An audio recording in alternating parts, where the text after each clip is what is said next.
Hello and welcome to my channel. Well, I was looking at this coating on this blade and I was talking to Gizmo about it. I said it looked kind of like anodizing or electroplating, but it's really called PVD, physical vapor deposition or deposition, I think it is. Depositing, basically. Um, and I'll put a link to a couple of videos on it of what it is and everything, but it's basically like electroplating. With electroplating, you have an anode and a cathode, basically a positive and a negative, or negative positive, however you want to call that. And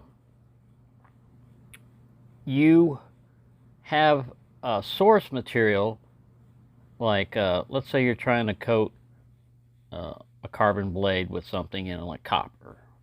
You have a source material like copper over here. You attach like the negative, a positive over here, and a negative over here.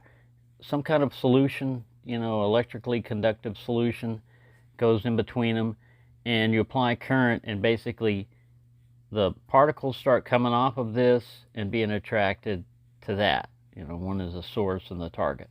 With PVD, it's kind of a more elaborate situation. They use a vacuum, they've got argon and titanium and plasma and all that other stuff, but they're basically doing the same thing. They're having one side attracted, one side is kicking out either positive or negative ions, I don't remember which it is, and the other side is attracting it, and it deposits a small layer. It can be as small as a few atoms on this.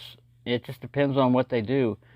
The coating is supposed to be fairly durable. Now, I haven't tried to remove the coating or anything, but I watched a video where a guy had a gun barrel that was kind of this color that he had PVD'd, or it had already been PVD'd, and he took sandblasting material.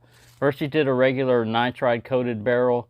He sandblasted that, and I mean, it just came off right away.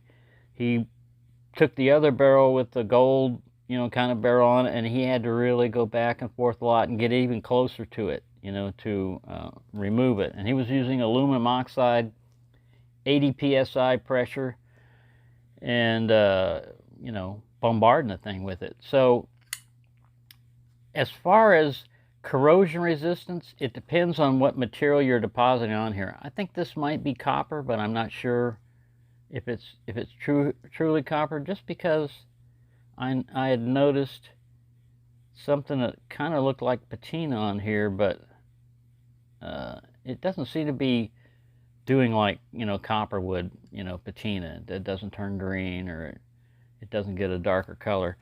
But yeah, that's mainly what I wanted to tell you about on this, is that it's, from what I've read, it's tougher coating than Cerakote, like a paint or anything. I like this little guy. You can Spidey flick him by going on the fuller over here, as long as you don't run into the table. And I'm practicing this. I don't always get it right. See, partial deploy. You basically, for me, what I have to do is I have to put my index finger in here to basically hold it, and then the further down towards the tip you get, the more leverage you got. And then instead of going this way, you're trying to flick your finger out that way. If I do that, usually it works. All right, let me get a position. There we go. Why do this? I don't know. I almost stabbed myself in the foot with it playing around when I was doing it. I didn't have it positioned just right, and it came out like this and flew out of my hand and landed on the ground by my feet. So yeah. How'd you stab yourself in the foot? Trying to Spidey flick. But yeah, this is a very fidgety knife. I really like it. I'm having a lot of fun with it. I'll put a link to a couple of different videos up there about what the PVD process is. They'll explain a lot better than I could. And yeah, it's just interesting. It's just a very nice looking. It doesn't look like paint because it's basically deposited onto the metal. I mean, it's a coating. And it adheres like a electronic bond or something. I don't know. Anyway, that's all I got for you on that right there. I love these fullers, man. They make other pyrites without the fuller, and even though they look good, they even have an XL.